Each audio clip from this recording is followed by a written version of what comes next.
Hey, greetings and salutations and good morning, sports fans. It is The Drive. We are glad to be back on a Monday. We love our Monday fun day. It is Devin, Paulie, and Tara from the Finley Hyundai Studios. And what a weekend in sports. Oh, my goodness. I'm all fired up for the episode today.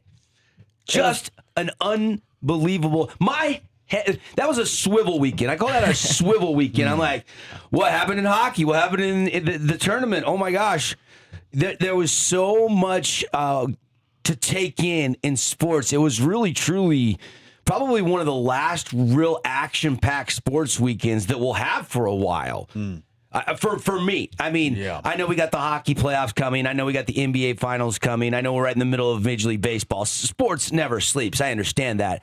But that was a good sports weekend. Really enjoyed the coverage this weekend of the NCAA tournament. The last 2 weeks are probably my favorite 2 weekends in sports, just because of all the meaningful tournament college basketball games. And boy, did we have ourselves some moments, some shining moments from over the weekend. And let's get right to the best thing we all saw from the last couple days in sports to kick off the show on a Monday morning.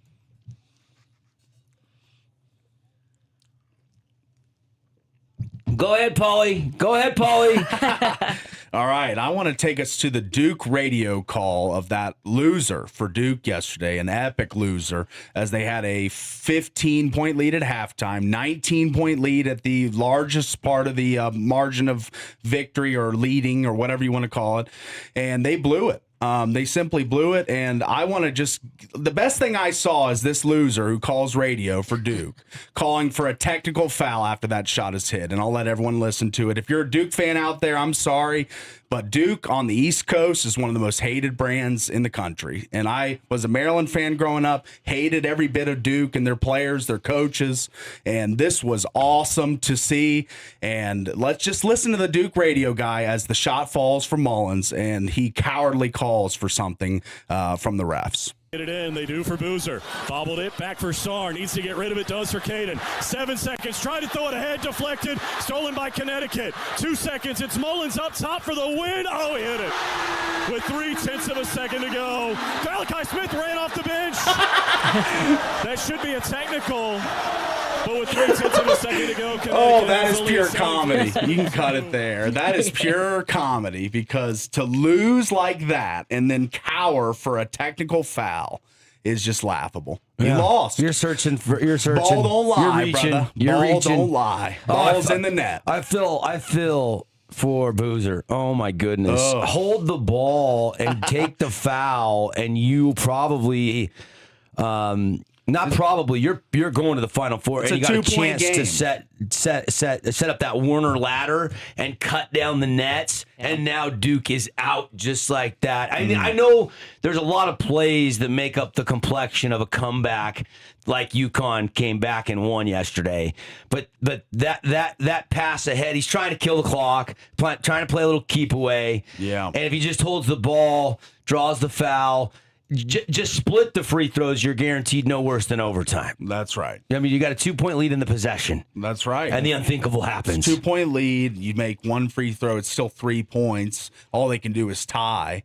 But if you make both, they lose. But instead, you throw the ball away, and Mullins just nails it. He literally nails it from the logo. It's probably one of the more, since the Chris Jenkins Villanova little handoff shot to beat North Carolina, that's probably the best shot I've seen in March Madness. A miracle shot. It was amazing. Braylon Mullins, one of the best buzzer beaters you will ever see. He was really cold up till that point as well. He was clanking them all night.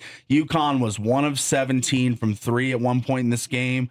And then down the stretch, Demery, Mullins, these guys just started locking in solo ball. Who's a Fairfax, Virginia native, like 20 minutes from my house. Like, I had a lot of reasons to root for UConn, one being that I just despise Duke, but UConn and Hurley, a hard team to root for most people.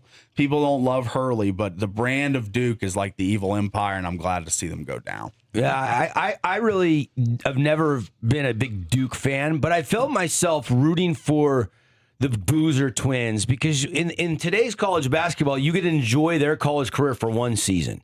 and one season alone, especially Cameron. Now, Caden, obviously, he might come back and play another year. But to have two twin brothers in the same class that playing at the alma mater where their dad played, and for me, I've always been a big Boozer fan, Carlos Boozer fan. Like, he's always, been super respectful, granted me interviews. I mean, I remember talking to him last fall out at San Hollow, and I could just sense the pride as a dad and their son. So, we kind of fell in love with this AJ DeBonza story and how good can BYU do, and he's putting them on the map, and the number one recruit chose BYU over programs like Duke. And then you have these two guys that have to go play under the pressure.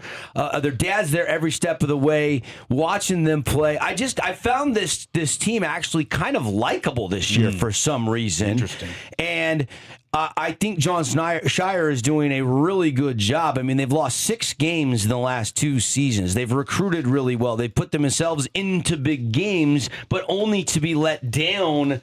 And this one's going to sting. The only number 1 seed to ever come back from that big of a deficit in the seeding area since 1979. I mean, you're the wrong end of a lot of statistics. Yeah. John Snyder did not sleep last night. Yeah, he didn't sleep. Did not sleep last night, I don't think. To think that they, this is the most stacked roster. They were the number 1 overall seed for a reason. They had the number 1 recruit in his position in Cameron Boozer. Caden Boozer was the number 4 point guard at his position, and Sarr was a 98 overall 5-star. So this was a stacked team. I'm glad they lost. Yeah, and the thing is I'm sick of Hurley too. Like you mentioned it. Like, is he the whiniest coach in college basketball? Does he whine about more calls than anybody? I think he did. He got a benefit of the doubt there because in the first half, the fouls were 9-2. UConn had 9 fouls. Duke had 2. That was flipped in the second half. Hurley got a lot more calls. So whatever he does, it works. So I'll let him keep doing what he needs to do to win games, especially over Duke. Look, he passed on the NBA. He came back. He's a college coach. And, forget what conference UConn's in. Their conference, it doesn't stack up to what the Big Ten's doing or the SEC's doing or the Big 12's doing conference-wise right now. But they're like their own brand. UConn women's and men's basketball. Yeah. Is there a bigger men's and women's combo in the last 25 years than those, Gene Auriemma and Dan Hurley? No, absolutely not. What they are both doing combined is they're their own brand. They're their own conference. Yeah, they are. The Big East is just fine. Big East is reaping UConn benefits. They're sharing revenue left and right because of what these two programs are doing. It's unbelievable. That was an instant lore moment. Not surprised at Paulie's best thing.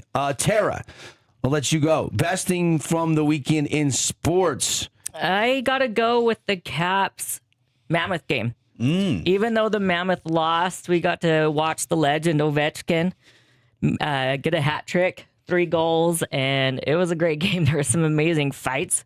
A big fight between Tom Wilson and Brandon Tanev, and Duhaime fought Tanev. It was chippy, but it was a great game. Yeah, so, Paulie going into Salt Lake, winning, seeing a hat trick, going to Vegas, winning. Yeah. He's on cloud 9 hockey wise. He was. Yes. He had a good, And the Caps, this could be it for the great one. Who knows what the future holds, right? Last year, under contract. I'm thinking he's going to call it 20, what is it, his 21st season in the NHL, 22nd season, something like that. He's done it at a high level, the highest for a long, long time. Now, of course, we saw the record fall, passing Gretzky, all the accolades, and maybe to see him in person for the last time, to have him get a hat trick, that's a great call by you. And you guys were both in the building for that one. Yeah. And we got to interview him afterwards, too, down in the locker room. And so it was pretty cool. It was cool just being in his presence. Definitely a big moment for me. Yeah. I was happy for you guys because I was giving you crap. I'm like, can't you just drive to Vegas? You guys are going all the way up there, 4.5 hours. But scored 3 goals in Utah, 0 in Vegas. So I made the right decision. You did. That's true. Yeah. That was a good call. Yep. I will go a different route. Best thing I saw, Gary Woodland. Gary Woodland, here's a guy that won our national championship in 2019. He was on the top of golf. He was at Pebble Beach winning by, I think it was a 3-shot win, maybe 4-shot win over the best golfers that year. And all of a sudden, he was having health issues. He thought he was dying. He did not know what was going on. He couldn't sleep. He was depressed. He couldn't stick to his routine. He couldn't practice. And he kept going about trying to be on the PGA Tour after so much success, and he couldn't figure it out. They finally find a liaison. Is that what you call it? A brain tumor, basically. He has emergency surgery. They remove it. It's been a long road to recovery. And Gary Woodland wins in 2026 on the PGA Tour. You know, when he was kind of in his prime there, winning a U.S. Open, he'd already won 3 or 4 tournaments prior to that. He was starting to become a big name in golf, and then he had this huge setback. And I root for a comeback story, and I couldn't help but just think about the emotion and the relief and the path to get to this point. I want you to hear this clip. This was part of the best thing I saw. Here's Gary Woodland after he won again on the PGA Tour down in Texas. In that final putt today, you kind of looked up and seemed to exhale. What was that feeling like in that moment? Just thankful. I'm blessed to be able to chase my dreams. There's no doubt about that. And I know it's hard, but life's hard, right? Everybody's battling something. And I've told myself the whole time I wasn't going to let this thing in my head win. From when I was diagnosed with this thing on my brain, the whole thing was I wasn't going to let it win. And today was evidence of that. In that final. I love it. Yeah. I love it. I mean, you could see the emotion in his face. You could hear the emotion in his voice. You could hear the message to everybody's battling something. Don't give up. Like very motivational. Yeah. I love sports for stories like Gary Woodland. And he not only did he win, guys, he blew the field away. Like, he beat Nikolai Højgaard by 5, and he had a 6-shot lead most of the back 9, if not more for a moment. I mean, that was just a great victory for I've always considered myself, I'm not a diehard Gary Woodland fan. I don't know a ton about him. I couldn't tell you how many kids he has in his wife's name. I'm not crazy like that, but I love a comeback story. Yeah. I'm a sucker for a comeback story, and I respect and like Gary that much more for not letting a brain tumor get him down and step away from, doing his job and doing what he loves, and that's competing and chasing a little white golf ball. So that was certainly, I thought, a powerful message and one of the best things I saw from over the weekend. I watched probably a little bit more golf than I thought I would this weekend. Oh, okay. Getting ready for the Masters. Yeah, yes, I am. Cannot get here fast enough. And watched a little of the NASCAR race yesterday. I was happy because Chase Elliott, kind of the driver I root for, winning at Martinsville. Yeah. So that was fun. So there was I had a couple choices. I have my champ still alive. So does Tara. At least we're going into the Final Four with our champ still alive. We both have Arizona, like a lot of people do. But I thought Arizona was the most picked champ. They were actually a little slightly less picked overall, at least on an ESPN platform, than Duke. Duke was the number 1 team picked. Yeah. Yep. So a lot of people's champs out. Now, we do have 2 Big Ten teams. Little surprise. The Final Four is set. Illinois and Michigan. Yeah. Okay. A lot of people are saying the Big Ten is the best basketball conference. You know what I say to that? I say they got to win a championship before you can say that. The Big Ten has got to win. If you want to say you are the best basketball conference, don't you need to back it up and have Illinois or Michigan win? And they, unfortunately... they fortunately are not on the same side of the bracket, right? It's Arizona and Michigan meeting up. Yeah. And it's Illinois and UConn. Illinois. Is the matchups. Yes. And so it could be an all Big Ten final. You give me an all Big Ten final, then you've got an argument. and they don't listen to that is now past the Big 12, who I still think is the best basketball conference. Even though the SEC put more teams into the tournament, 10, I mean, Arizona's carrying the mantle. You look at the champs the last few years, and the Big 12 is done really, really well. And I put an emphasis on winning the tournament. Yeah. Okay? Yeah. And so, are you with me on this one, or do you disagree with me, Paulie? I'm with you. Okay, you have to win. I don't want to hear all the Big Ten fans this morning saying, we're so good, we're the best basketball. Not yet, you're not. You have not won. When was the last time a Big Ten team was in the championship game? Was it Juwan Howard in Michigan back in 2018? Might be. Who's been there? I mean, I think it's been at least 7 or 8 years. So I don't want to hear all of a sudden you're the best basketball conference. I think Michigan State's been in a more recent Final Four than that. Okay. When was the last time the Big Ten won it? Illinois or Purdue reached the Final Four with the big fella, Edey. Zach Yeah. Edey. They went to the championship game, right? Yes, and lost. So the Big Ten's shown out a few years and maybe never won. Last championship might be 2001 Mateen Cleaves? With Michigan State. Mateen Cleaves, Might be. 2000, 2001? Might be 2001. That That's might the be the last Big Ten team? title. No, well, Illinois went to the Final you're Four. right. Yeah, they lost to North Carolina. I would say that it was Michigan That State. was the last team to win a title. Yeah. So it's been 26 Yes, for the years. big. Okay. They've had Purdue in 2024. Yeah, they lost. Michigan was in 2018. I forgot about Purdue. Good call by you. Wisconsin, Michigan, Iowa State's been there. Illinois, Indiana. All these teams have been there since to the championship game. They've been there 7 times, but they haven't won it. Yes. So, look, great run by the Big Ten. You've had a great season. 4 teams into the Sweet 16, or the Elite 8, two teams into the Final Four. You're right where you want to be as a conference, but you got to win the thing. That's right. You got to win the thing, and Arizona's going to win it, so that's not going to happen. All right. We're off and running. It's a Monday Fun Day. We've got so much to get into. Boy, oh boy, we're glad you're with us. It's The Drive. Quick break. We're back talking sports. Big deal, no big deal. We do it on a Monday, only Monday when we come back.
Hey, we're flowing. It's good to have you up with us here on a beautiful Monday fun day from the Findlay Hyundai Studios. Devin Dixon, Paul Ratliff, Tara Atkin. We are the Drive Morning Show team here on the Fan Sports Network, the only local sports talk show in Southern Utah, right, Paulie? And the longest running sports talk show in Southern Utah. Thank you. We always appreciate it. You can always stream the show. More and more people are doing that every day on our YouTube page. You can watch Paulie rocking a Michael Jordan hat today. You can also see a nice... what color is that? Pearl blouse Tara is rocking today. Off-white, cream, coconut. Yes. What color is that, Tara? Yeah, off-white. Off-white. Okay. Yeah, I didn't get that correctly. We are glad to have you with us. Big deal, no big deal. We only do this on a Monday. And we get to some of the big stories, and we tell you we spin it as a big deal, and then everybody's talking about it, or pass on it around the water cooler. It's brought to you this morning by Coral Canyon Golf Course. Let's go.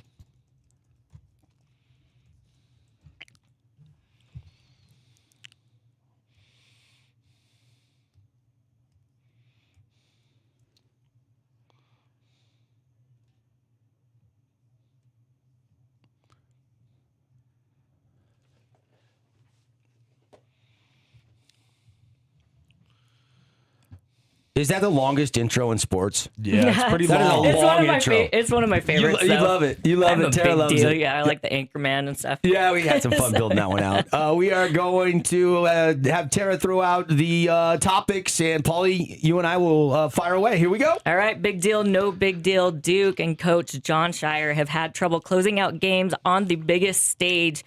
Up 14 on Houston in the Final Four and lost. And now last night, up 19 points on UConn and fall at the buzzer. Yeah, I go big deal on this. This is a shocker. This is not the way. That's not the way you want to lose a basketball game to go to the Final Four. This one stings. This is Duke. This is a big brand. This is an unbelievable recruiting class. I'm not putting this on John Shire though. I think John Shire has done an incredible job. I think he's built a program. I mean, look at what happened in North Carolina down the road, and they had to fire Hubert Davis. John Shire. He was missing his best player, though. True. But John Shire won every game but 6 the last 2 seasons. Yes. He's recruited well. They have NIL money. They have a rabid fan base. I mean, players play, coaches coach. This to me, sure, he can shoulder some of the blame. Sure, he can try to be the adult in the room and say, hey, I should have stopped the runs a little bit better. I should have done something differently. But I just look at the whole enchilada for Duke the last 2 years, and I'm not pinning this loss on John Shire, but this is certainly a big deal. When you have a 19-point lead to go to the Final Four, I will give credit to Ken Boozer though. He owned it in the presser. Paulie, I think you alluded to this earlier. He did come out and said, "Hey, I got to be better. I made a mistake. This one's on me." I mean, you could see the emotion in his face. Yeah, good on him for being a man doing about the it. media availability. I like that. Yeah, and look, this one stings. There's no question about it. It is a big deal that Duke blew that lead. I didn't think. I know you enjoyed it, Paulie, on the text thread yesterday. I said there's no way Duke loses this game. I was eating my crow. I did not think UConn was going to come back and win this game the way they were shooting the ball, the way that Duke was controlling Let me get it. a live look at those texts. No, we don't need to go down that road. Hold on a second. I got them here. We don't have to go down that road. Duke gonna win, bro. Duke makes free throws, then they win. Right, Paul? Crickets. Boozer. So, wow. Crickets was right. You were saying nothing. I was waiting. I was waiting for the ultimate outcome. Yeah. And then then you got there's your a day in no the sun. freaking way from Tara and a lot long ha ha ha ha from you. And I can't said, believe looks it. like you lose. That was the only text I got out of Paul. Yeah. Oh, you can't hustle a hustler. That's right. Oh my goodness. So that was great. How about a Mullins 3? Was that shot better than Leitner's? If UConn goes on to win it, it's right there. Yeah, I it think is. that's almost as good as away. Is like It's deeper than Leitner's. Oh, the Kentucky the guy. Kentucky guy, that 3 at the very end. Is it better than Tyus Edney's buzzer beater? I mean, it's up there with the Danny Ainge put BYU in the Sweet 16, I believe it was back in the day when he goes coast to. There's some moments you remember in the NCAA tournament, and this will be one of them. That's right. Chris Webber's timeout. Obviously, Yeah. you're on the wrong side of a not fond memory, but Yeah. you remember those moments. Oh, You yeah. do, absolutely. And I think Duke fans, the reason this is a big deal is Duke's last 4 losses. This comes from Evan Mayakawa on Twitter, college basketball analytics at evanmaya.com, trusted by 100-plus D1 teams. So last 4 losses for Duke. They led by 14 against Houston in the Final Four, lost. Led by 17 against Texas Tech this regular season and lost. Led by 13 against UNC on the road, lost at the buzzer. And now led by 19 against UConn in the Elite 8 and lost. They only lost 4 games this year, but all of them were blown double-digit leads. So worst way to go out is how he ends the tweet. And I agree. I mean, this is coaching, whether you don't want to put it on Shire or not. Coaching. 4 losses this year, all 4 they held a double-digit lead and blew it. So that is not using your timeouts correctly, not having the right substitution patterns. You get that Caden Boozer kid out of the game. That Scott is better, and he played less. I know he's coming off surgery, but he was much better than Boozer in that game. And Boozer was playing the biggest minutes on the biggest stage and made a big mistake. I love moments like this, though. I mean, as a kid, I loved the game of basketball. I would sit around and I would go to the church and I would get up shots, and I would hit half court shots like this. I would be 3, 2, 1, time running out. He lets it fly. It's gone. These were the moments every kid sat in his driveway and practiced and dreamed about. Braylon Mullins actually lived that dream yesterday at Duke's heartbreaking chagrin. And look, everybody had a basketball goal, and I would practice making shots like that as a kid. That's the reason we're sports fans. And it does speak to how improbable Duke's loss was and how improbable UConn's win was. I mean, there's going to be the next wave of Husky fans who are going to put themselves in Braylon Mullins' shoes and say, Mullins at the buzzer from way downtown. Yeah, It's gone. that's right. I mean, that was one of those shining moments. And me and Paulie I was on Duke yesterday. He had UConn. We were bantering. That's what we do. He was right. I was wrong. I thought Duke was the better team. You don't like Duke. I'm annoyed by Hurley. Yeah. And so we both had our reasons why we didn't have a dog in the fight. I did have Duke in our pool in the Final Four. Yeah. And so I was rooting for 3 of 4 legs, which would have been sensational. When you get 3 of the 4 legs in the Final Four, I had Illinois and Arizona. Unfortunately, I did not get Duke into the 3rd leg there. I had Iowa State, and I did not have Michigan, which was my mistake. I didn't know Jefferson was going to sprain his ankle, though, in my defense. That's right. All right, moving on. Good start there. We're off and running. Okay. What a huge moment that was. Sorry, Dookie fans out there. Yes. Yeah. Not sorry. Paulie's not sorry. And just FYI, Devin spells Duke, D-O-O-K. That's right. In That's our how text North message. Carolina fans spell it. So I don't You know who spells it I like don't- that. Most North Carolina fans spell it I know. like That's that. where I like got that, that. yeah. That was not me. So, That was Tara. That is not me creating that.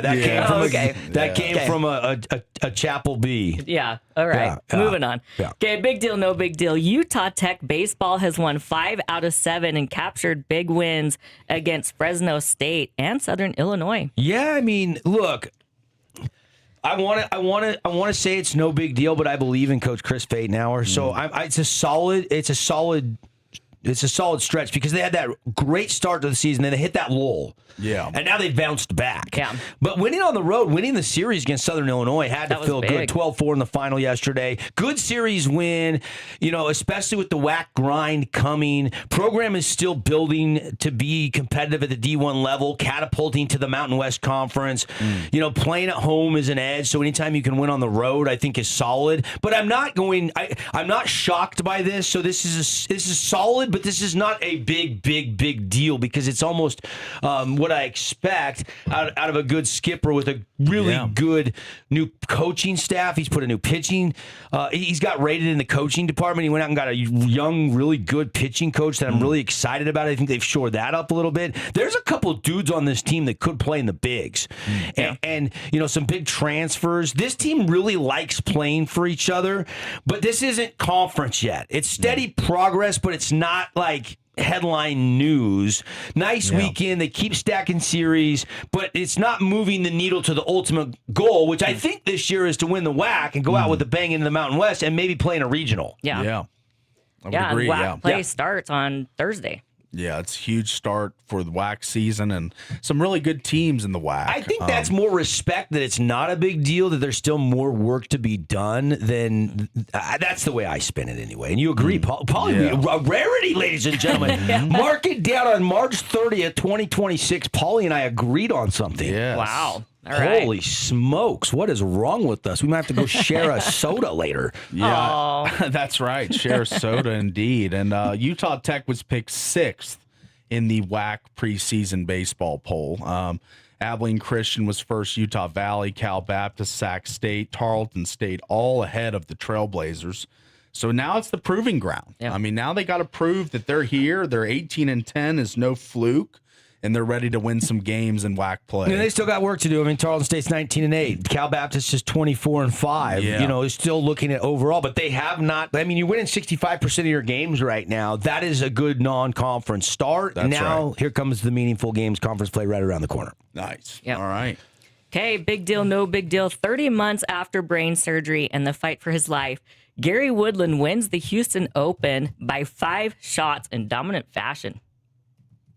I mean, this was the best thing I saw over the weekend. I mean, this topped a buzzer beater. And you guys know my love for the game of golf. So there's a little bit of insight as to why I went with Gary. This is a big deal. This is a huge deal.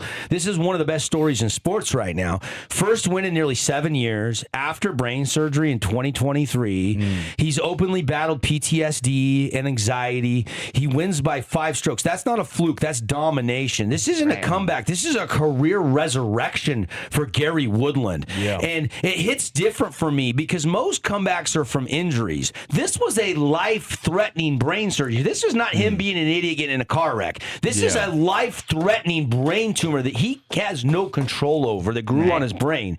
He admitted to panic and fear and emotional breakdowns in the middle of the night. He couldn't sleep. And his wife and his kids are his rock. And now he's back winning on the PGA Tour. This puts perspective on life. This gives inspiration. This is more than the game of golf, and I root for comeback stories like this. It gets me emotional thinking about it, you guys. Yeah. Like, this is everything I love about sports in one story. And I have to tip my hat to Gary Woodland. He said, I'm not going to let this thing win over me. Yeah. And like people, and he said people every day are battling something. To me, like if you're battling a relationship, if you're battling addiction, if you're battling demons, if you're battling anxiety, go listen to Gary Woodland. Go research resources. It gives hope for everybody. Yeah. If he can do it, so can I. And I find inspiration in that. Yeah. I hope I encapsulated that correctly. To me, that's a no-brainer, big deal. All right. Yeah. Paulie, comments? I didn't watch much of the golf this weekend, but You didn't know much about the backstory either, did you? I've heard that You knew a little bit about a it. feature on him. I think I saw a couple years ago, or maybe a year ago, when this happened. This one hits hard because of what he has overcome. I mean, you had to go in and do emergency brain surgery. Yeah, I mean, it's crazy to think that he's even playing golf right And we're going to have a local story that's not on the same level nationally, but on the local level, real similar tomorrow. Our current Mountain Mover Award recipient, Gianni, who's overcoming cancer in some similar ways. We're going to have his story. He's going to join us on the show tomorrow. Yeah. The timing of this story for us, I think, is just incredible. And I can't wait to meet this young baseball player from Hurricane High School. looking That'll forward be to that. tomorrow morning at 8 a.m. So if you're inspired like I was for Gary Woodland, wait till you're going to be inspired again tomorrow at 8 a.m. Yeah. All right, where are we going next? All right, big deal, no big deal. Alex Ovechkin notches his 34th career hat trick and defeat the Mammoth 7-4 over the weekend. Yeah, this is a big deal. Yeah, this is a huge deal. I think we got the audio from the hat trick. 34th is the key word. Like, this is kind of a thing he does pretty frequently. Yeah, there's only 3 guys with more. Wayne Gretzky, Mario Lemieux, and Mike Bossy. He moved into 4th place in hat tricks, passing Brett Hull with this empty net goal, which we were there for, and I got to say, I was a little excited. He never saw it. By the end in front, amazing to stroke that left pad. Ovechkin behind the defense towards the empty goal. Yes, sir! Alexander Ovechkin, career hat trick number 34. Yeah. We were on media row, but Paulie was standing up. He was fist pumping. Contemplating whether he should throw his hat out there. I'm like, dude, it's not going to make it to the ice. I was thinking about it. Yeah. But it was funny, too, because There was a lot of hats. as soon as it went empty net and Ovechkin came back onto the ice, Paul looked at me and he's like, it's going to happen. He was like, it's going to happen. He's going to get a hat He trick. took a second and he shift. Did. He got that first shift out there. They tried to get it to him a few times, and he had to go off. And I was like, I hope they don't score it when he's not out there. Yeah, look, it's a big deal. Even though 34 is a lot and it's commonplace for him, he's 40 years old, right? Yes, 40? 40 years old. He's still dropping hatties. Yeah. Yes. 34 career hatties, passing Brett Hull. Is that who he passed? Brett Hull? Brett Hull, yes. 29 goals on the year, 926 in his career. Weren't they down in this game too? Doesn't Yeah, that they were 3-1. down 3-1? They win 7-4. This is legacy. He's all-time goal leader, 1,000 total career goals. I mean, at this point, we expect this out of Ovi, so it's not a surprise. But because of the historic ramifications, that's I what think sells me. The hat trick is hard to get for any player, and his game has changed so much from when he was 20 years old, breaking into the league. He used to kill people with speed, with power. Now he's an older, decreased form of himself at this point in his career, but still has that shot. And can still be a big body in front of the net. He got his first goal, just a greasy one out front. Then the next one was a snipe from near the blue line. And then the last one, of course, the empty net, which we just heard. So normally you'd say, yeah, that's what he does. But at 40, passing 40, legends, still carrying his team to victories, he's just different. He's not I would normal. say I think it is the oldest player to ever complete the hat trick. I think. That's all-time greatness in motion, and you were there, so I was happy for you. I think Tara and I were. I think Tara was probably more happy, but I was kind of beaming from down here in St. George when I saw he got the hattie and you were there. Yeah. Like that's a moment, that's a memory as a sports fan. You always remember when you're at moments like that, and so for you to be maybe seeing your favorite hockey player for the last time, and he delivers a hattie, second oldest player, Brett Hull. Second oldest player behind Jaromir Jagr. He did it when he was 42. Wow. So, wow. Jaromir Jagr. Name I haven't heard in a minute. Yeah. Okay. But Pittsburgh, 40 Penguin, years right? old and 64 days old was when he scored his 34th. So, on his way to 41 and still scoring hat tricks. Greatness, still. Paulie was just praying he'd motion. score one so that he'd be available for media after the game. Right. And he surpassed him. He gave him 3. That's right. He did me proud, and probably my last time ever seeing him live. And I was a little taken aback by that for sure. I was a little melancholy to probably think this might be it. Yeah, this might be it. Yeah, you try to brace yourself for when the end is coming because it always does come, but it's near. Yeah. I know it's near. It's either this year or next year. I think there's only one. Man, more the way final. he's playing, I wouldn't give up on the flyer that they could have one more run. And he's not a big like going out and victory tour and career Golden stops. stick at every place. That doesn't seem like Ovi style to me. Not really. I don't think so. Yeah. No. All right. One more, right? Yeah, and this one is more. kind of breaking. Yeah. Big deal, no big deal. The Utah State coaching search is finally over. They have hired Ben Jacobson, the Northern Iowa head coach, who has 397 wins in his time with UNI. This is a kind of a sneaky big Real deal. sneaky. Hire. Sneaky is the word I would use.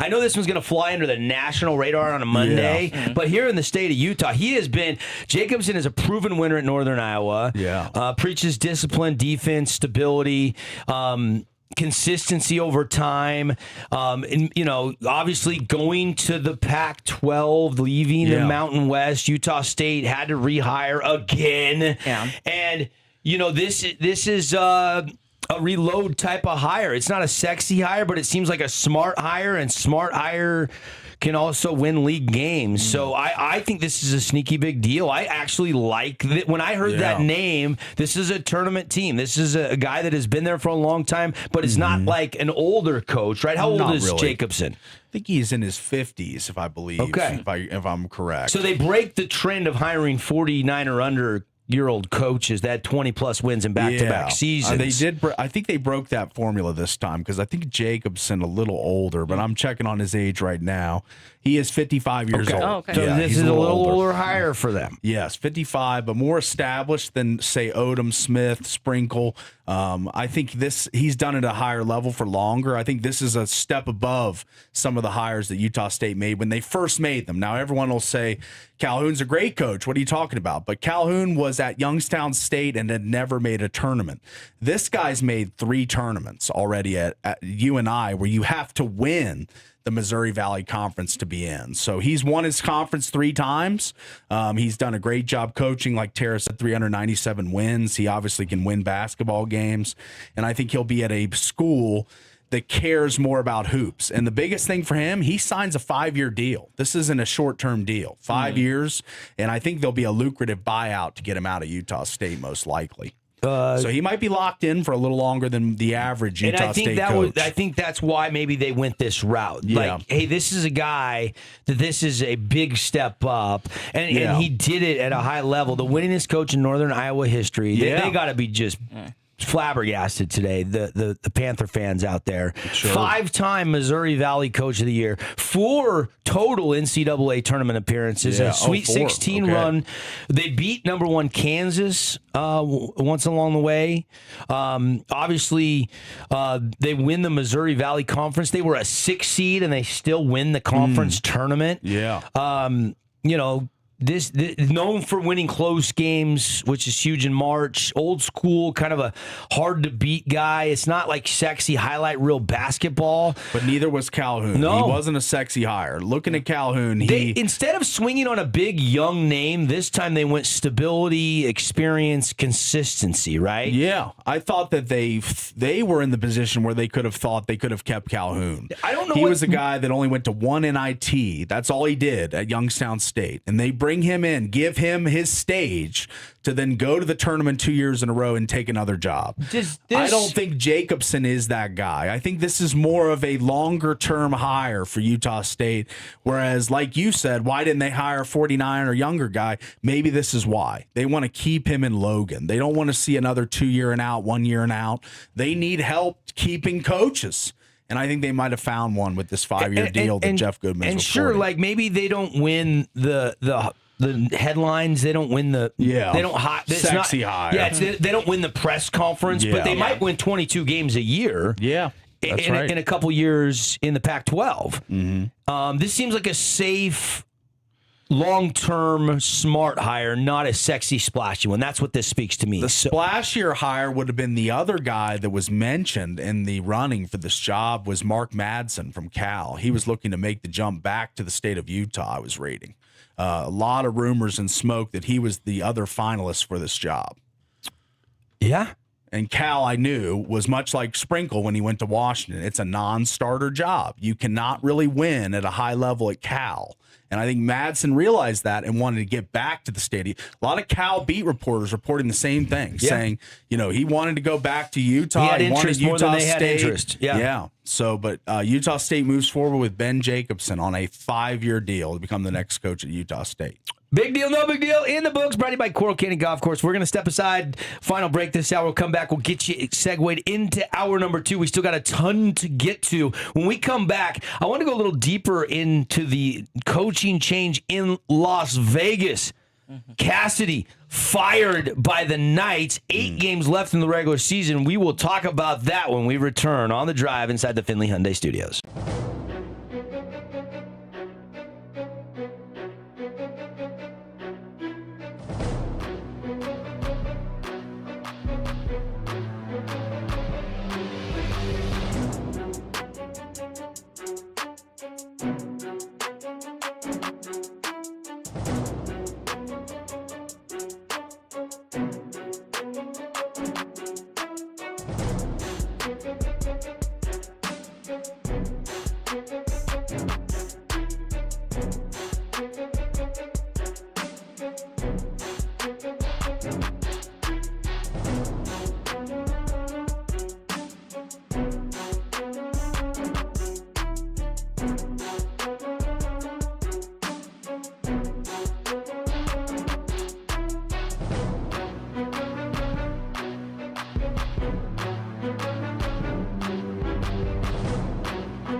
Hey, welcome back, everybody. It is The Drive on a Monday morning. Devin, Paulie, and Tara hanging out with you. And we've got you till 9 o'clock this morning talking sports. Thank you for locking us in, loading us up. Show today is brought to you by all our great partners that teamed up with us on our road to the finals and our bracket challenge, all the contests we were running. We're even doing a business bracket. We'll get the website updated this morning, but I do want to send a quick congratulations because where we put 64 of you, the listeners, in and march you through, the Final Four is now set. And those 4 people are Lindy. Yes. Lindy has UConn, so she was going bananas with Mullen sitting at 30. Wherever she is out there. Good for Lindy. Yeah.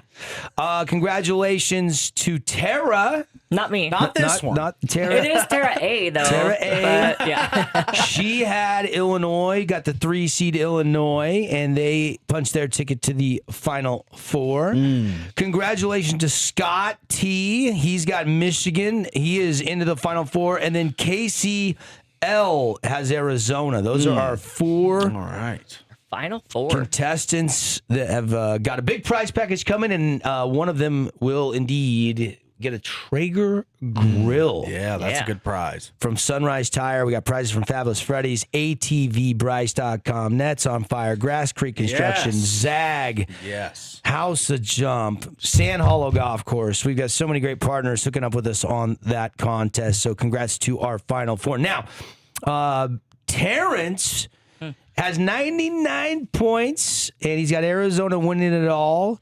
He's got a 4-point lead over Jed and a 5-point lead over Kyson and a 6-point lead over Troy. The common theme of the top 4 that are going for the $995 is they all have Arizona as their champ. Yes. Oh, wow. The first non-Arizona team remaining is Michigan with Melitza. Marcus was sitting in 4th but had Duke, so his champ is out. See ya. Yes. Sorry to Marcus. I just don't like Duke. Maggie is sitting sneaky down there at 17. She has UConn winning it all. Okay. I don't know if anybody has Illinois. If they are with the Fighting Illini as their champ, they are way down in the standings. Yeah. But a lot of Arizona. There's quite a few Michigans. There is one UConn there on the leaderboard. So, Ooh, I like the UConn. Yeah. yeah. If you're sitting there and you're Maggie, Yes, you're Maggie. liking your spot Good right for now. you. Yeah. Somehow, some way, UConn came back and Maggie's still alive to win the cash. Unlike Polly. I was never eligible. I know. That's true. Yeah. Paulie could have used a new TV set too. His color bars on his current TV are a little they're bit off. faded. They're Oh, faded. man. I've left it on too often. Fell asleep with the bulb is struggling. Yeah, it needs a new refresh. Not a new bulb, but a new whole unit, I think. What are It's those, gonna- like the vacuum tubes that you used to have for the old TVs? I want to What get. were they? I don't know. The Golden Knights fired Bruce Cassidy. They hired John Torts. Torts. Yeah, Torts. You know Torts well, Tara. I like Torts, yeah. He was helping on the U.S. hockey Olympic team. I think Canadian.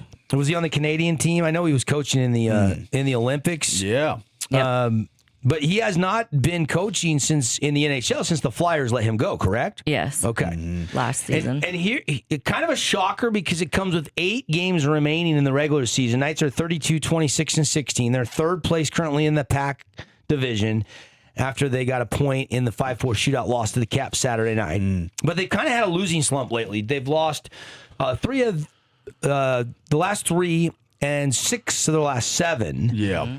And Cassidy was considered one of the top coaches in the NHL. He just helped them win a Stanley Cup, their first ever in 2023. He never missed the playoffs in nearly 4 seasons. This would have been the final of his 4th season. And he goes 178, 99, and 43 in the regular season. Yeah. Torts served as assistant coach for Team USA at the Olympics, but has not coached since being fired by the Flyers last season. This will be his 24th season behind the bench. Fiery coach, helped Tampa Super Bay win a fiery. cup back in the day. 04, yeah. Yeah. Do you like the hire? He's been coached a lot of teams. I remember most notably with the Rangers when I was growing up. But he's coached the Flyers, Blue Jackets, Canucks, Lightning, and Rangers. Yeah, I mean, I think this is a team that needs a guy like Tortorella. I think he's going to be a guy that kind of lights fires under people. Realistically, this is a lot like Duke to me. The Knights are one of the more talented teams in the NHL with Marner, Stone, Eichel, just so many top-of-the-line talented players. And they're underperforming, frankly. So I think they needed a new voice in the locker room. I don't know that Tortorella is the right voice, but we'll find out soon. Tara says she's a fan. I've never really been a big fan of Tortorella. I think he is a berater. He's a guy that tries to belittle his players at times, and it works with some and doesn't with others. Like, that's why you coach. This is now your 6th team. So you wear out your welcome quickly, it feels like, in some of these markets, especially the Flyers. I don't know. We'll see how it works out. I'm optimistic that it could help this year. But will he be the long-term answer? I'm not sure. The quote from Kelly McCrimmon: "We thank Bruce Cassidy for his dedication to our club and community the past 4 seasons. Under his leadership, we reached our ultimate goal by bringing his cup. He'll be forever remembered with the utmost regard by our organization for what he accomplished here. But with the stretch run upon us, we believe change is necessary for us to return to the level of play that is expected of our club. With Tortello, we bring a Stanley Cup champion as well as one of the most experienced and respected coaches in the NHL. His guidance will be a great asset for our team," so on and so forth, and it goes on. Knights will host the Canucks next time out, one of his former clubs. Yeah. And then they'll wrap up a 4-game homestand Thursday against Calgary. And then Vegas, in their final 6 games, they got Edmonton, Vancouver, Seattle twice, Colorado, and Winnipeg to wrap up the regular season. A little bit of a surprise, but this kind of feels like the same thing has happened to Gerard Gallant. I think it was a little earlier in the season. I think it was January or February. It wasn't late March when they fired Gallant and went to Pete DeBoer. Back in 2020. A good tweet from Brady Tetnero. He does Gino Hard, the Instagram account. Fired Gallant less than 2 years after the Jack Adams, Fleury after the Vezina, Cassidy after the Cup. Gotta get to a break. More on this in the top 8 coming up. Stay with us. It's The Drive.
Hour 2, let's roll here on the Fan Sports Network. And our top 8 at 8 brought to you by Prime IV. Prime IV invites you to get on over there for one of their super powerful drips. You're going to love the staff. You're going to love the way you feel. A lot of different ones to choose from. You can call them, go to the website, learn more.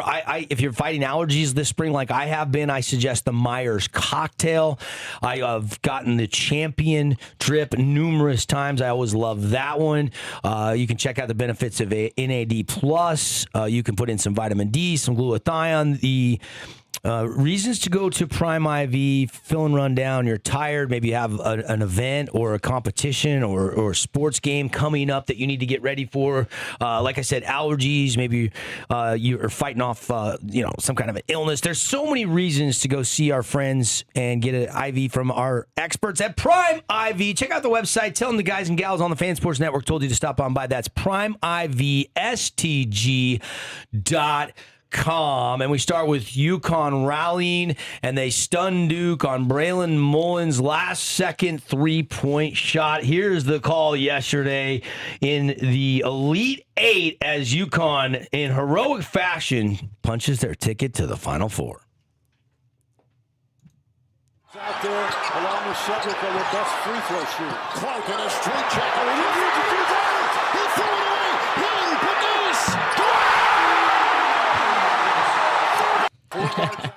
That was such a Kevin good call, Harlan. too. Was that Kevin Harlan on the call? I believe so. Oh, my Man. goodness. Stan Van Gundy there.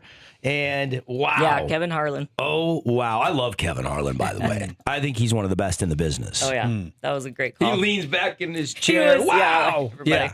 I mean, those are the games you dream about calling, right, Paulie? That's right. I mean, that's the one that you want to be a part of. You dream about it as a broadcaster. So sensational stuff there. If you didn't see it, I mean, we can try to recapture it.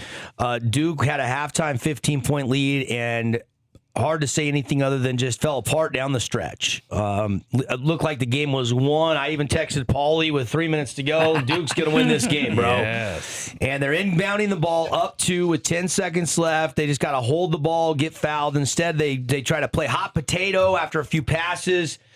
It's turned over, deflected, and they go ahead and hit a 30-plus footer. Mullins Drano. Yeah, and this encapsulates Duke's underperforming since 2015 with these players. Brandon Ingram, Luke Kennard, Jason Tatum, Frank Jackson, Marvin Bagley, just to name a few, Zion Williamson, Paulo Banchero, Con Knipple, Cooper Flagg, Cameron Boozer, and no championships for these fellas. What a recruiting run it's been, but you got to win games on the court, and they did not. Yep, that one definitely slipped away. You had, this was the thing I led with today. I thought this was the best thing I saw in sports. Gary Woodland with a very emotional win on the PGA Tour. He's been vulnerable. He's revealed that he's battling PTSD following the brain surgery. He's detailed how much he struggles mentally on a day-to-day basis, but he said that he's not going to let this brain tumor win.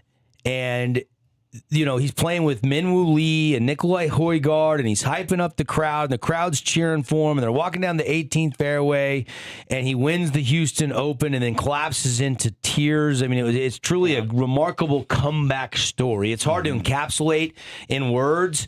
If you didn't watch any of that, his presser was one of hope, and he's talked about if anybody is going through something, because everybody is going through something, and he promised that this was not going to define him. I couldn't be happier for Gary Woodland. I thought it was one of the more special stories in sports from over the weekend that might have flew under the radar a little bit with everything else going on. Another national news, Chase Elliott wins at Martinsville. So Vegas, we saw Chase take second. Yeah. Yep. 2 weeks later in the winner's circle, takes the checkered flag, and hey, Jordan, you're human. You didn't win a race for your race team. Michael Jordan has been as hot as any owner in NASCAR. Yeah. But Chase Elliott, your winner.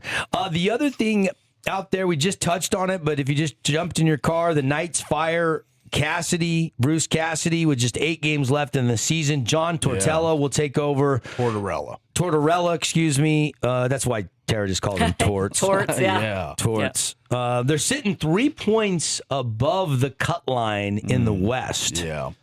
And overall, look, Cassidy won a Stanley Cup in Vegas. He did an excellent job, but the team has just floundered in the second half of the season. They felt like it was time for a change. It was probably time for a change, as they hadn't been very successful the last 2 months, really since the Olympic break. They've been really bad. So found a good tweet, though. Going back to The Athletic does a poll with active NHL players from December 2024 to February 2025. They poll all of them. Which coach would you least like to play for? At 38% of the vote, the leading vote getter, John Tortorella, by the players. So my inclination's correct. This guy's hard on players. Players normally don't like playing for him. That's why he's been blown out of 5 jobs. Do you think this is just a gap fill? This could be a gap fill here. If they don't make the playoffs and at least win a round, I don't think that he comes back. Term, No, I think this I might didn't be. see the details on the contract. I don't think there actually has been a long-term deal. I think it's just for this season. Interim. Yeah, interim role. Interesting.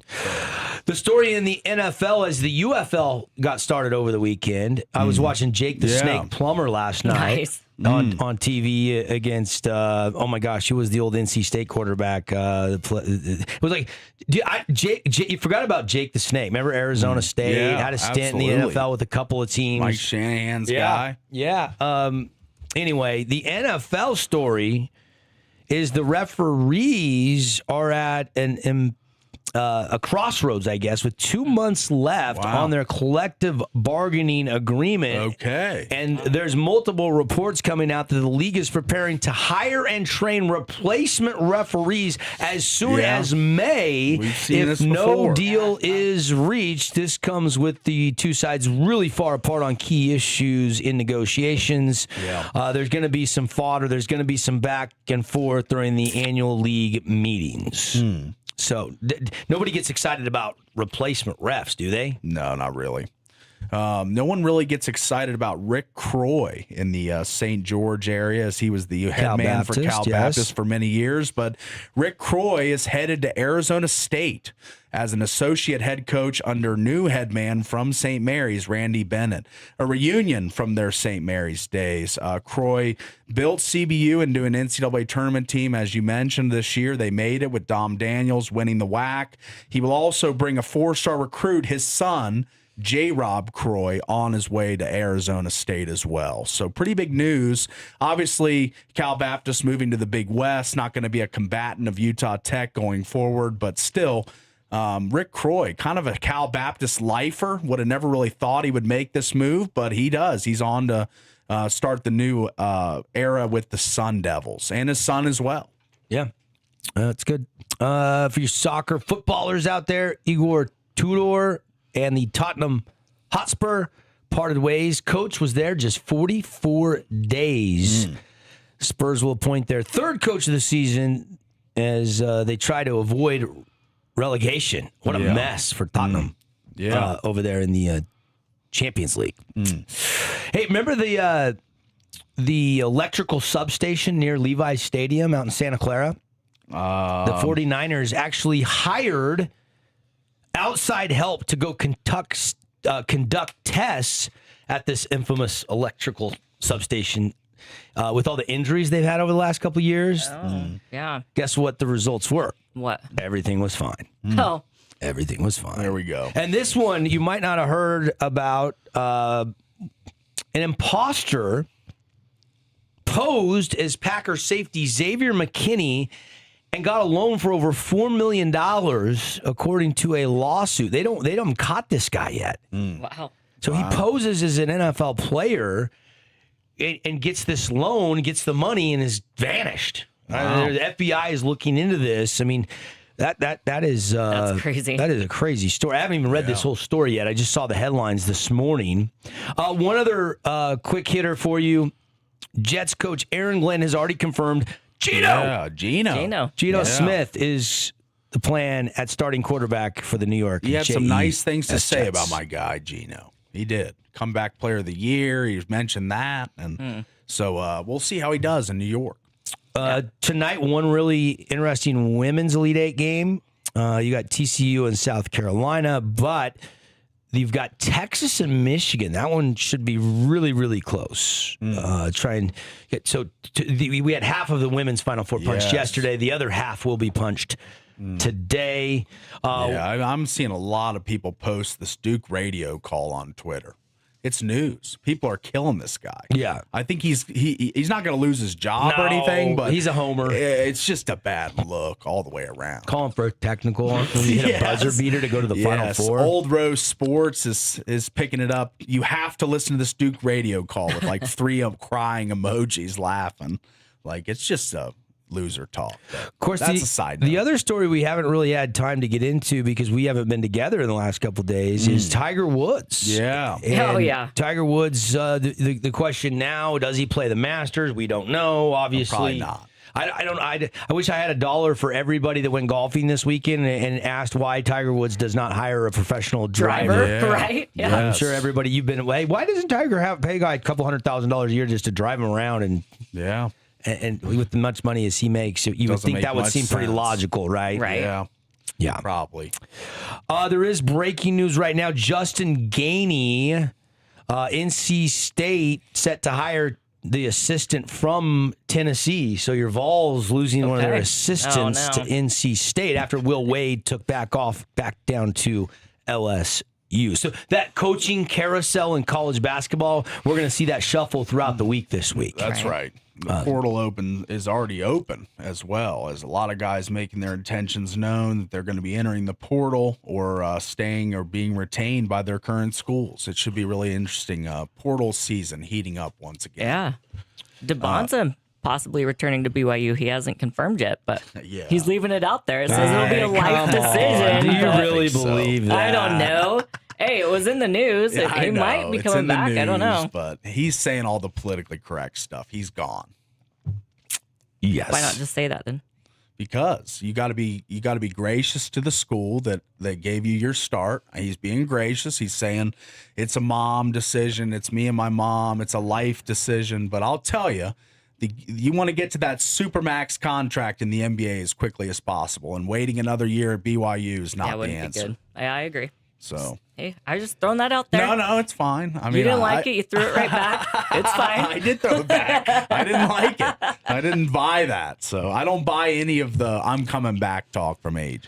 I don't follow F1 as closely as I do NASCAR, but these Max Verstappen retirement threats seem interesting to me too. That's another headline. His car is bad this year, so bad that he's threatening retirement. Oh wow.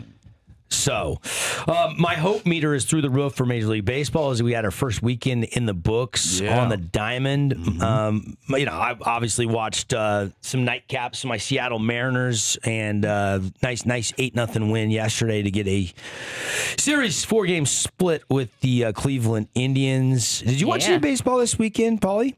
Not a ton. Not a ton. No. Tara, did you watch any baseball this weekend? No, I was watching basketball and hockey. Yeah, I only watched my Mariners. And they were the late game, so everything was said and done, and I could watch the 6th, 7th, 8th, 9th inning. Although they had the Sunday night baseball game last night on Peacock, so I was sneaking that in because of the earlier slate of Elite Eight games. Yeah. There you go, your top 8 at 8. Mullins leads the way with that last second three that sends UConn to the Final Four. All right, got to take a break. Rolling into hour 2. Lots more coming up when we come back. Little Region 9 baseball recap. First week and a very busy week this week for some of our local teams. We'll break it down for you and discuss that when we come back.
on a cattle drive. Sing it, Paulie. I don't know Young this girl's heart. This Come is an old on. one. You don't know Just Toby like Keith? Gene and This is a Roy. hit, man. It's a All hit. right. Yeah, it's out of my catalog. Oh, should have been a cowboy. Hour two, we're flowing right along. Good to have you in on a Monday show today. Brought to you by our friends at Game Day Men's Health. Game Day Men's Health, standing by to help guys look and feel their best. And you can get on over there today or tomorrow, and they have that deal where you get 3 months of your favorite peptide, and you get 2 months. You get the third month free. That's the Samoralin, the VPC 157, any of the great peptides that help you recover and feel better. Check it out, GameDayMen'sHealth.com/St. George. And as always, free testosterone tests at Game Day Men's Health. You need to know what your T levels are. So reclaim your game. Get your T tested, 435-265-4223. We got our broadcast coverage fired up last week of Region 9 baseball. We brought you let's see, 2 games. And Paulie, you guys were over there, that Dixie-Cedar long-standing rivalry game. That was a midweek game, and they honored the 06 champs, and Cedar spoiled the party. Yeah. Yeah, they did. They had a really nice game from their pitching staff. 2 pitchers entered the game. Was it Colin Corey was the starter? He did a really good job. And this had came on the heels of them just playing the day before and beating Canyon View. Yeah, they Cedar's a sneaky team in region. I think that they've got the bats. From what I saw, the pitching staff was great. Their outfielders were incredible. Yeah, made They some had diving catches. Oh, yeah, some amazing catches. They were good. Rematch of that game will be tomorrow up in Cedar. Wow. That'll be an earlier start with the light, so I'm guessing a 4 o'clock first pitch. Okay. For that game tomorrow. You'll have the rematch of Desert Hills and Crimson. And how about Desert Hills' torrid hot start to the season? They just dropped the hammer behind Harmon Skeen and Roa Wall, who celebrated his 18th birthday last Friday night. They beat the defending state champs emphatically 8-1. Yeah. And the rematch tomorrow night at Crimson Cliffs. That was an interesting game. I thought it'd be, with Madden Smith on the mound, a lot tighter game. But Desert Hills, that batting lineup and the way they just batted him around kind of, and the relief pitching was in or kind of early. I felt like Madden Smith couldn't really get deep in the lineup quite a bit, so they had to make a change, and they continued to hit. I mean, it's just a stacked team. I mean, for Desert Hills, very impressed with the the top and the bottom of the order. Yeah. I mean, you got some Dove, and you got guys like Davis and some guys down at Smith. You got, of course, Swanson and Skeen and those big boppers, Roa Wall in the middle of the heart of the order. And your guy, Fillmore, he's a good Little little mighty contact Fillmore? hitter for him. Yeah, he got on base a few times, and Yeah. I feel like Skeen pitched an incredible game too. I know he only went about 3 innings, but Roa Wall backed him up. They look to have a really solid team this year. So again, Region 9 rematches, the second leg of a home and home to kick off region play. Pineview still on a bye tomorrow night, but you've got the other 3 games. So you've got Snow Canyon at Hurricane, Dixie at Cedar, and then you've got Desert Hills at Crimson. With the Easter weekend this weekend and no school on Friday, we will have games, I believe, on Tuesday night and Wednesday night this week. So more games coming your way, and once they get through the games tomorrow night, the series shifts to Hurricane versus Cedar, Dixie and Snow Canyon. That is the game we will bring you on Wednesday night, and then Pineview and Desert Hills will lock up. And all the games this week are Wednesday night game 1, and then Thursday night game 2. So nobody plays on region game after Thursday night this week. Easter weekend, Paul. Yeah. Paulie's going on an adult Easter egg hunt. That's right. I'd like to. He's got some golf balls now that he can lose, so he can go hunting for them. That's right. Oh, I love it. I love it. It's pretty impressive. As I was prepping for the start of the baseball last week. I mean, when you look at the statewide home runs and you look at Harmon Skeen with 9 home runs and nobody else has more than 5 in the entire state of Utah, pretty impressive. Now, he didn't hit a home run, but he did have a couple of RBIs, 3 RBIs, in fact, which also is one of the leaders in the entire state. I think he's sitting in top 10 with 21 RBIs. I think the state leader is at 26.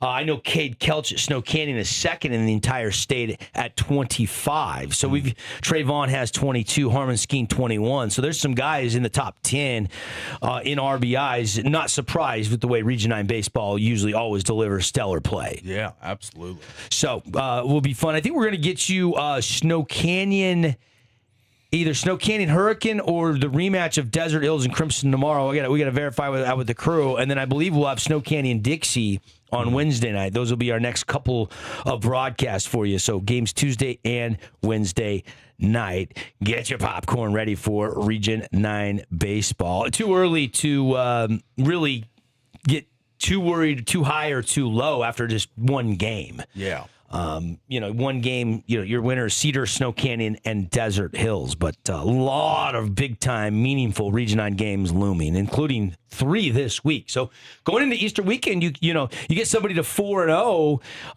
you definitely put yourself in a good position through the first 2 series of the year. We'll see. That is very unlikely that we would have more than one team at 4-0, the way that the region is stacked this year. On any given night, anybody can win. Yeah. So, parity. Yeah, absolutely. A lot of parity in Region 9 baseball and a lot of state championships dating back to 2013. A local Region 9 baseball team in the 3A class or the 4A class has won a state championship. So the odds are, again, you want to win a state championship, a 4A state championship, you better go through Region 9. And, of course, the defending state champs, Crimson Cliffs, trying to repeat yet again. All right, got to get to a timeout. Lots more coming up when we come back. It is a Monday Fun Day here inside the Findlay Hyundai Studios. Stick around.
What's up, everybody? It is the Drive on a Monday. Say hi to everybody, Tara. Hey, everybody. Let's go. I'm Devin. She's Tara. And Paulie's over there typing into his keyboard. Paulie is locked in. He is Paul Ratliff. Say hello to everybody, Paulie. Oh, hey there. Hey there. He is happy that Duke went down today. Yes. You're rooting for upsets to this point because your bracket is shredded. Yeah. That's right. Yeah. He just wants everybody else to be miserable, too. Oh, no. Misery loves company. I did have Duke in the title game against Arizona in our office contest. So I was a little bummed about that because I was hoping to have both my national championship appearances intact, but that is not realistic now. Today's show brought to you by Soda Weight Loss and Nutrition. Paulie, what's the latest and greatest? You've been the last 3 months on a fitness journey with our friends at Soda. That's right. Are you tired of sitting on the bench while the pounds pile up? This spring, it's time to get in the game.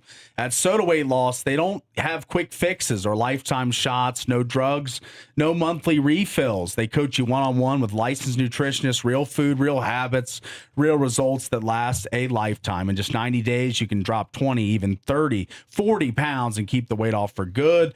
And now, join now and your partner joins for free. 2 transformations for the price of 1. If you'd like to get on board, call 866-800-SOTA or visit Soda, S-O-T-A, weightloss.com right now.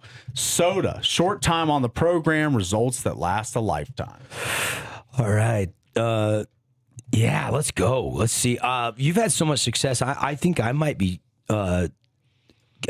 curious enough that I might start. That you're curious. I mean, you've had so much success with that I think I might just have to get in on that. I've kind of been sitting here jealously going, gosh, Paulie's loving this and he's getting advice. You kind of sold me. There was one point along the way where you're like, hey, the nutritionist will help me with menus when I'm not at home. Yes. And I'm like, how cool is that you could pick up your phone and text or call somebody and say, hey, I'm at the Mammoth hockey game and I'm at the restaurant at the Delta Center and I need to know what I can eat. That's the smart thing to eat on the menu. That's right. And they will help you with that. They will. Absolutely. When you told me that, I was like, wow, that is guidance. That is obviously having somebody in your corner to help you reach your fitness goals.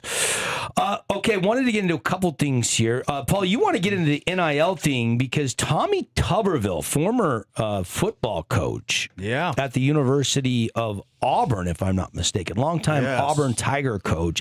He's now into politics nowadays, and he has put forward a bill that I think actually makes some sense in a lot of people's eyes. Yeah, I think this is about 6 minute long clip. We're not going to play the whole thing, but Tuberville, of course, had his day in the SEC. This was pre-NIL, pre-transfer portal madness. So he's been out of the game for some time, but I'm sure he talks to people that are, he's a good friend of Nick Saban, who retired largely because of the NIL and transfer portal. So he's probably been devising a way to fix this for a while. And this is on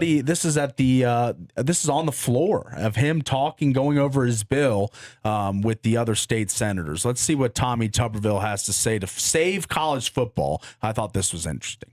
We got huge problems in a lot of areas. This year we will have 10,000 football players at all levels sign up for the transfer portal. 10,000. 5,000 men and women basketball players will sign up for the transfer portal. I just want to go through this. I've got a bill I put up. Probably won't get enough support to pass, but we have to start somewhere. We're all talking about NCAA, which has been a disaster, by the way, after 35 years of dealing with them. They're a big part of the problem. But it seems like we can't solve that problem. So at the end of the day, the issue to me is pretty simple. Okay, the question is whether we still believe student athletes are supposed to be students at the end of the day. I'm all for athletes being paid every dime that they can get. Please go out there and raise your money and take every dime people want to pay you. I'm all for that. I've always said that. As you said, I forget who said it, but it is a full-time job. My God, sports is full-time. Meetings, weightlifting, study halls, you name it. I did it 35 years, and I couldn't believe that we weren't paying student athletes. But that's that's behind us. Young man and women has worked hard and has earned that opportunity. They ought to be able to benefit from this opportunity. We don't even talk about scholarships anymore. My God, that's what we used to talk about. Now we talk about money. The system is so far away from educated, it's embarrassing. College athletes starting to look more like a pathway, less like a pathway to agree, and more like a revolving door, as I said, of all this transfer. He's not wrong. Are bouncing from school to school, Not chasing wrong. the next deal. We all know that. They're not paying taxes on that next deal either, by the way. And that's the next thing that's coming. They ought to be concerned. It ought to concern everybody. Because for overwhelming majority of these young men and women, sports will not last forever if we continue down this path. 98% of the young men and women who go to college do not play pro sports. We need to get away from that. The future is going to depend on the education part of going to school. If you want to play NFL or pros, go get it done. But if you want to learn something, in which 95, 98% of the thousands of kids I coach that got a degree thank me all the time. Thank you for making me go to class. This week I'm introducing the Student Athlete Act. I mean, we all got problems. Collective bargaining. We don't get enough health care and all that. Hey, we're going to have those problems. This bill that I'm putting out is a basic idea. If it's going to cause problems with somebody, but at the end of the day, we got to start somewhere, folks, or we're going to lose it. We're going to lose Olympic sports. We're going to lose women's sports because there's not going to be any money. It's going to be club sports. Wow. I got news for y'all. It's coming. The money's not going to be there. You can forget about Title IX. You can have all the lawsuits you want. If the money's not there, it's not there. The money's going to go to athletes that get on television. So, student athletes, to me, should have a 5-year window. You start, you got 5 years. I'm sick of these 28, 29-year-olds playing in a young person's sport and taking your money. I'm sick of that. 5 years to play. No waivers, no excuses. Once you start, you go 5 years. At the end of that 5 years, you go and do whatever you need to do the rest of your life. It's pretty simple. I mean, you can get a degree in those 5 years. Would hope so. If you transfer one time, the likelihood of you getting a degree is almost This is zero. the best part he has. Think about that. Unless you want to go to school 7, 8 years and pay for a lot of that yourself. So I'm for a 1-year transfer. One time, you get it, freebie. If your coach leaves, somebody happens in your family, you transfer. After that, you pay the penalty of what we used to do. You transfer, you set a year. But you got a 1-year transfer. 1 year. Folks, we can't do this transfer portal. If we do it, we're going to, as I said, we're going to lose men's sports, women's sports, and we're going to have just a couple out there that's going to be on television, and that is it. And there's not going to be any scholarships. Good stuff from Tommy. Yeah, wow. that's really powerful. Yeah, I mean, stuff. it's another few minutes long. We're not going to go through the whole thing, but worth your time. At least somebody being proactive. And right at the start, I mean, it's probably not going to get enough votes to pass. Yeah. Like in the opening statement. And to me, it's like finally somebody being proactive. And I don't disagree with him. We've been saying for a while that the rules are too lenient on the student athlete. Yeah, there's always one outlier, 2 outliers. They deserve to transfer. They have a death in the family. Sure. Yeah. The coach moves on that recruited them, and he bails on the program, and you want to follow that. One freebie. I like that. Yeah, and when I was growing up, because when you're 18, 19 years old, you don't really know how big the decision is you're making it. You're probably feeling the magnitude of committing to go play somewhere, but it's a lot of excitement. It's more about the athletic stuff. But the other part of it is the 98% that don't go professional, that need a degree, that need to go start a business. I have said from day one that there should be more of an NIL revenue sharing with the whole team divvied up, and it shouldn't be given out to people that go pro. It should be given out to the ones that graduate and go start a chiropractic business. Right. Yeah. You know, just because the starting quarterback's making $1 million and your whole 5 offensive linemen blocking for him, making every play happen, getting 0, I don't like that. I don't think they're getting 0. There was a time at the beginning a lot of them were. I don't think offensive tackles are getting 0. Not in the SEC. Left tackles are getting 0. Not anymore. Come on. Not anymore. Yeah, not never. Anymore. Never. Year one of the NIL? I think at every offensive college in the left country? tackle, you're saying the second most important position on the offense gets 0. At certain schools, yes. Certain schools, not Power 4 schools. Not now, but that first year, do you think the NIL fund was so big that first year that it came into place that every single big I'm not Power saying they're 4 making left six figures, but they're making something. They're not playing for free at a Power 4 school. I know West Virginia's left tackle made like $500,000 first year. We brought in a transfer portal tackle, $500,000. You know, that's the rumored figure, and I assume most tackles at the SEC, Big 12, Big 10 level are getting nice money. Yeah, I'm talking about the walk. You're missing the point. I'm talking about I'm talking about the guy that walks onto the team, that makes the team, that's there to play sports, loves the game. Yeah, gets no NIL money, but it's going to be successful in life. I would love to see them get a little something of that fund to go start their career, go start their business. That's all I'm saying. I'm saying a lot of times, though, you can't tell me that the linemen that were blocking for Caleb Williams in college were really happy that he was getting to live in a penthouse making millions, and they were making every play happen, and they were getting peanuts compared to what he was getting. That's the point I'm trying to make. All right. You see where I'm going with that? I understand your point, but at the same time, I feel like the offensive line is compensated. So you disagree with Tubby? I agree with Tuberville. I disagree with your notion that they don't get anything. These offensive linemen have been getting paid since day one of NIL. Not at every school. Not at Utah Tech, is what you're saying. Not at not at I think you boil it down. Not at Weaver State. I think you boil it down locally a lot. I don't even know that you could look at Utah State. And BYU pay their offensive linemen. No, even then, they pay their offensive line.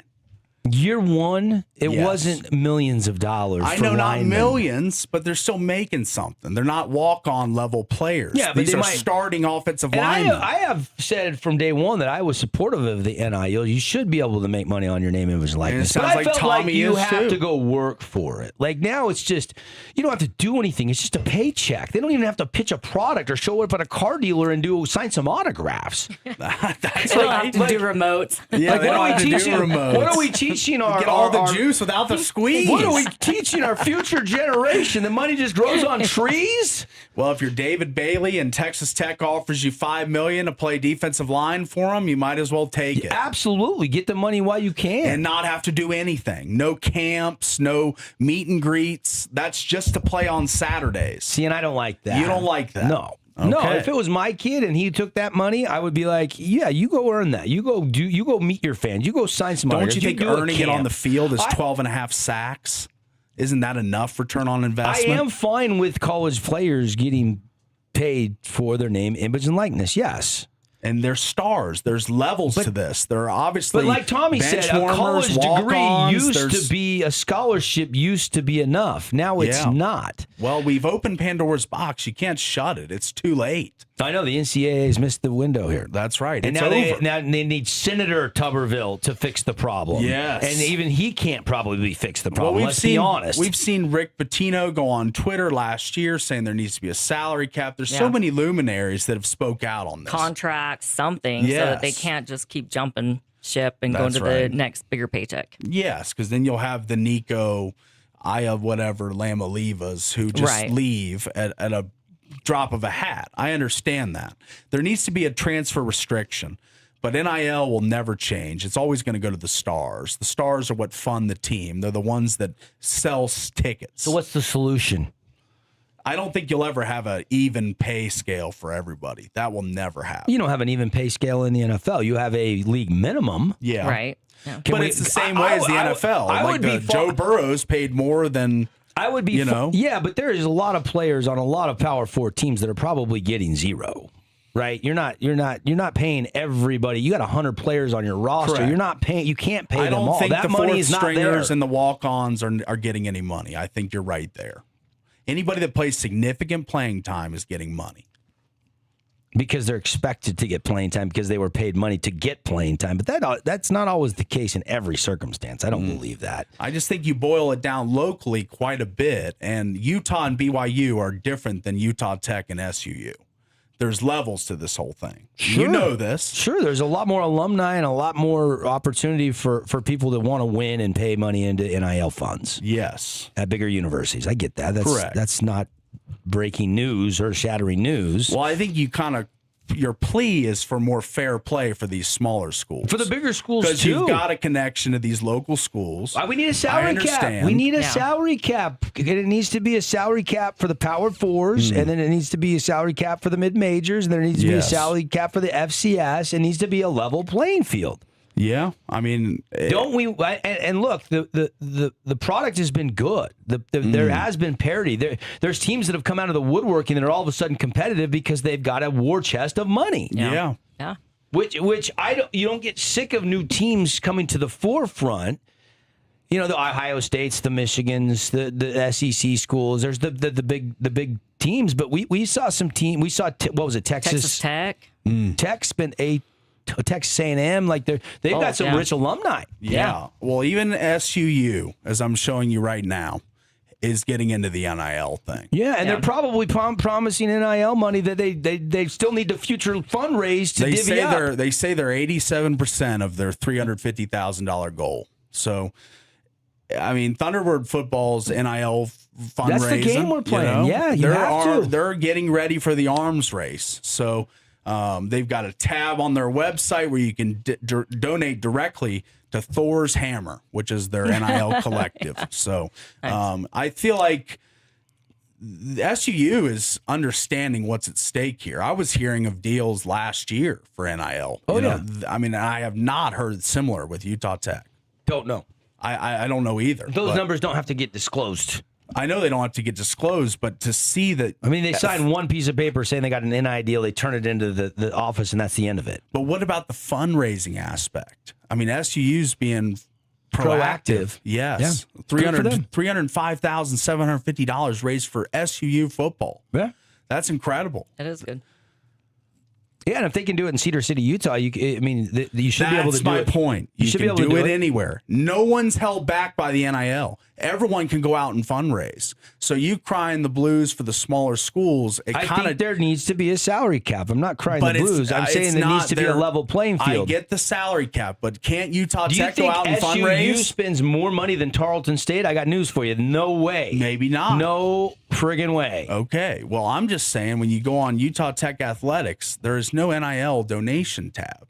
Like what they're kind of behind the eight ball here when a local school like SUU is raising over $300K. Yeah.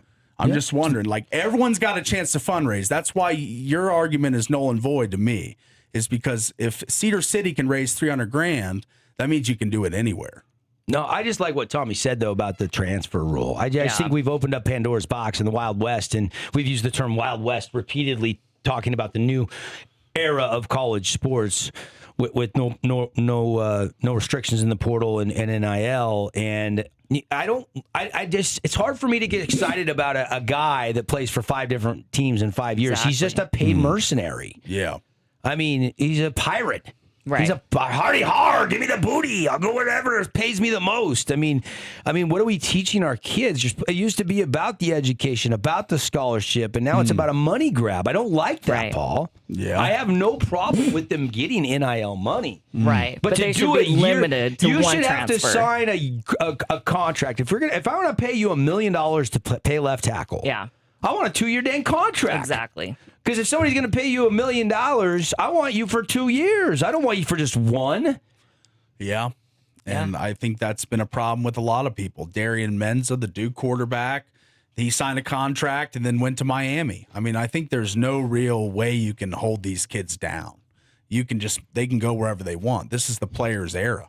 Yeah. We lived in the coaches, administration, school era for a long time. Look, I'm not smart enough. I'm not going to pretend I'm smart enough to have all the answers. But I am glad Tommy Tuberville is trying to push something forward to get the conversation rolling. I like the conversation he is starting now. At least I know a lot of people my age that played college sports are like, man, I wish NIL would have been around when I was a kid. Sure, Johnny Manziel said it. He probably could have made more than any athlete ever. Remember, he was signing the autographs and selling them. He was making money. It wasn't legal. It wasn't legal. But in this era, imagine all the shirts, all the branding, all the number 2 jerseys with Manziel on the back that used to be nameless. Reggie Bush. These guys would be kings of the NIL.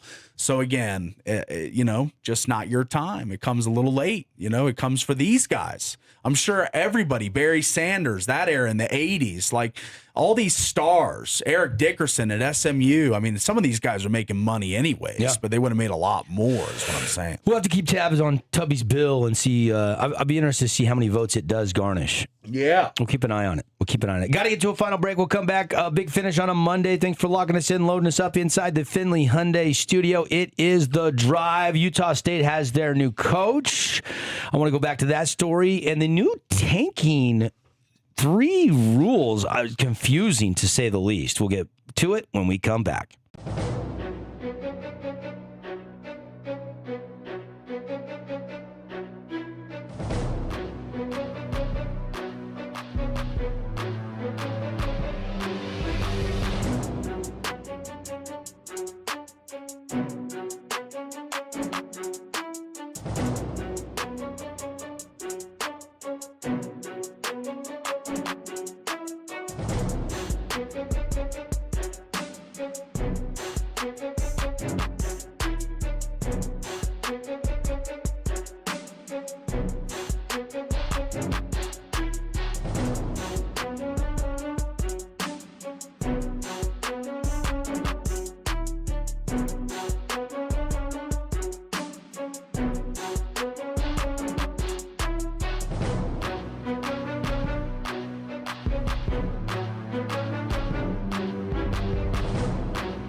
Welcome back, everybody. Show today brought to you by Zag. And if you're one of our contestants, you might get a chance to win some Zag product in our road to the finals. We're down to the final four. I wanted to send out a congratulations to Tara with Illinois, Lindy with UConn, Casey with Arizona, and Scott with Michigan. Wow. One of those four are going to win a Traeger grill from our friends at Sunrise Tire by next Tuesday. Wow. We will probably be making arrangements to meet over at Sunrise Tire and deliver that Traeger grill to one of those four people. We got a big prize package for everybody that made the final four. Yes. Paulie, you got the smoker out this weekend, didn't you? I did. Yeah, I had some ribs and enjoyed it. So just like that winner, that brand new Traeger, they're going to be smoking all summer long. That's right. That's right. Also, Terrence is leading to win the cash in our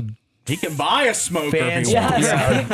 Our Fan Sports Network bracket challenge where you filled out the bracket. We had hundreds of people in the contest, and Terrence, Jed, Kyson, Troy, your top four. Those guys are all sitting there 99 and 93 points. They all have Arizona as their champ, but we looked at it closely earlier in the show. Maggie that has UConn? Maggie is in 17th, but she does have UConn. And Melissa has Michigan, and she's sitting there T7th with the Wolverines to win it all. Yes. I haven't scoured everybody's bracket. I don't know if anybody has Illinois. If they do, they're a little bit outside the top 25. But good luck to everybody still alive with a chip in a chair to win the cash in our bracket challenge. And should be fun. We got rounds of golf to San Hollow. We got prizes from Nets on Fire and Zag and Dixie Direct and House of Jump and ATVBryce.com and Grass Creek Construction. We've got some great partners. Again, this is one of our funnest stretches that month of March. This has been one of our funnest stretches because we qualify all those people and then we track it. And a lot of prizes going to be going out of the Fan Sports Network studios by about next Tuesday or Wednesday. Once we get them all dialed in and everything is signed out, we'll let you know when they are ready for you to come and pick up. Final four is set. And yes, I have 2 legs of the 4. Paulie, how many legs in your final 4? I stopped looking at it a long time ago. He stopped looking at it after Florida. Sore subject. Yeah. Okay, just quit. Just quit. Yeah. Sarah, how many legs do you have? I believe I have 2. 2 legs left I as probably well. have 2. You know, that's about as easy as it gets. Yeah. Did you have Arizona? I had Michigan, I think. I think that's the only one I have. So, yeah. One, the truth comes out. Yep.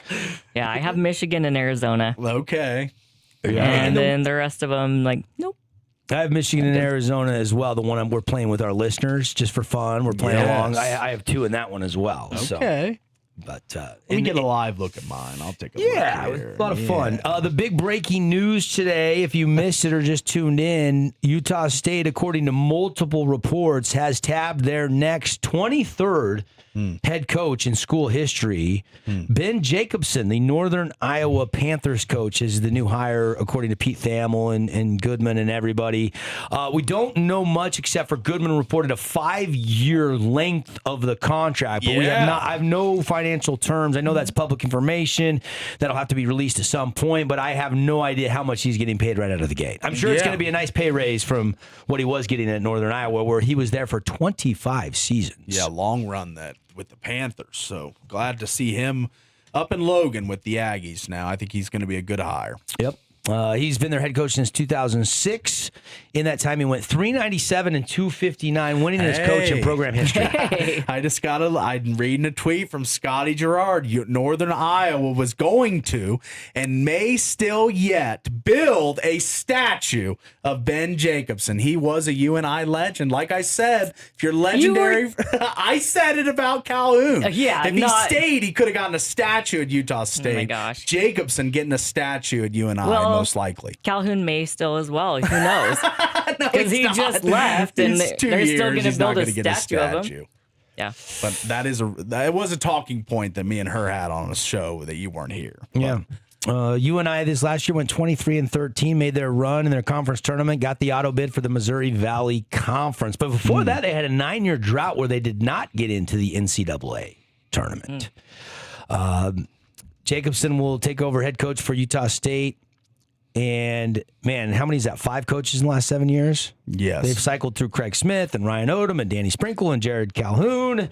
And according to his contract, he has a $0 buyout at Northern Iowa. A good portion of Calhoun's money now can be used for player retention and acquisition. So that's good. Yeah. All right, that's the show today. It was fun to be back in the hot seat. You guys have been great. For Paulie, for Tara, I'm Devin. We'll see you tomorrow. Always free. It's been The Drive.